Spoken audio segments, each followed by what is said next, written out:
Hoje, vamos analisar a arquitetura interna da célula, aquilo que dá forma, organização e movimento. Compreender esse sistema é fundamental, não só para a biologia celular, mas para garantir pontos decisivos na sua prova. Nosso roteiro é lógico. Primeiro, vamos desvendar a arquitetura celular. Depois, vamos conhecer os 3 pilares que a sustentam e o centro que organiza tudo. Em seguida, veremos como essa estrutura gera movimento. E claro, no final, vamos focar no que realmente importa: as armadilhas conceituais que derrubam candidatos. Vamos começar desconstruindo uma ideia muito comum e perigosa: a visão simplista da célula como um mero saco de organelas. Essa imagem mental é um prato cheio para o erro. Então, pensem nisso.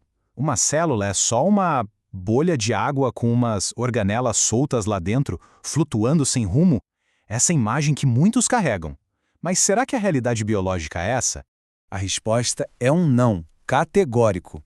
A célula tem uma arquitetura interna complexa, dinâmica. Ela é como uma cidade em miniatura, que precisa de um esqueleto de prédios, de ruas, de um sistema de transporte. Sem isso, seria o caos absoluto. E essa estrutura interna tem nome: citoesqueleto. Pensem nele exatamente como o esqueleto e os músculos do corpo.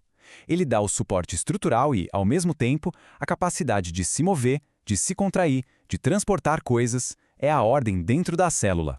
Certo, agora que já entendemos o que é o citoesqueleto, vamos analisar seus 3 componentes principais. São eles os verdadeiros pilares que sustentam toda a operação celular.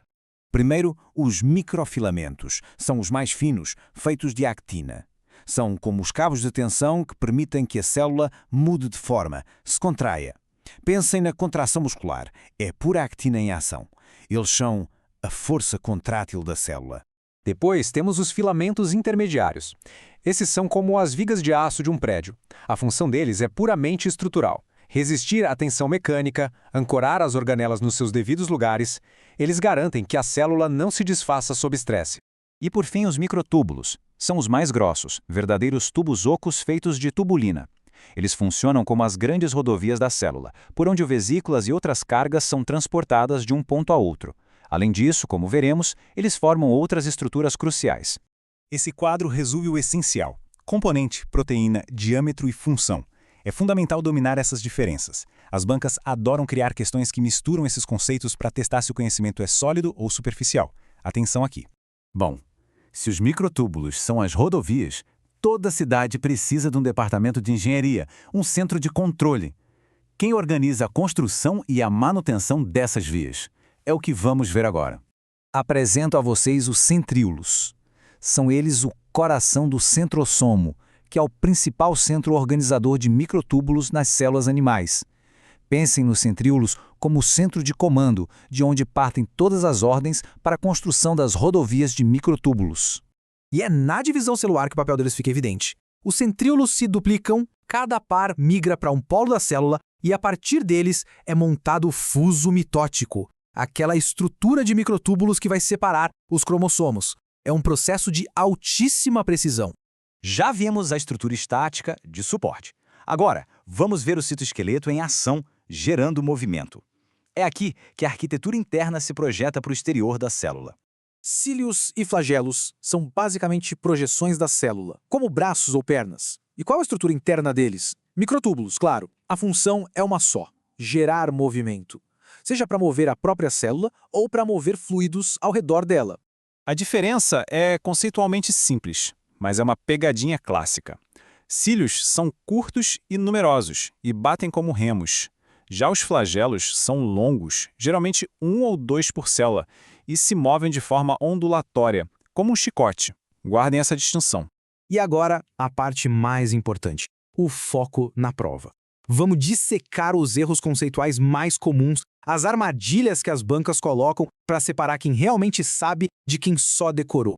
Primeiro erro clássico, talvez o mais comum de todos: confundir microtúbulos com microfilamentos.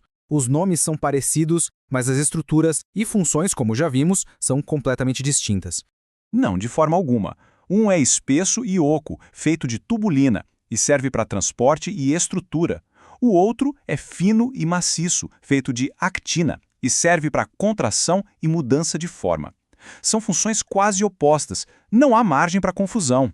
Outra confusão que parece básica, mas que aparece muito, achar que citoesqueleto e citoplasma são sinônimos. É um erro grave de conceito. Jamais. O citoesqueleto é a rede de filamentos dentro do citoplasma. É como confundir o esqueleto com o corpo inteiro. O citoplasma é o ambiente. O citoesqueleto é a arquitetura que organiza esse ambiente. Simples e direto. Para finalizar, a ideia central que deve ficar. Lembre-se sempre disso. Entender o citoesqueleto é entender como a célula sustenta sua forma e organiza seu movimento. Ela não é um caos. É uma máquina de alta complexidade e eficiência. Para mais análises focadas no que é cobrado em prova, siga o perfil. Mantenham o foco e a disciplina. Até a próxima análise.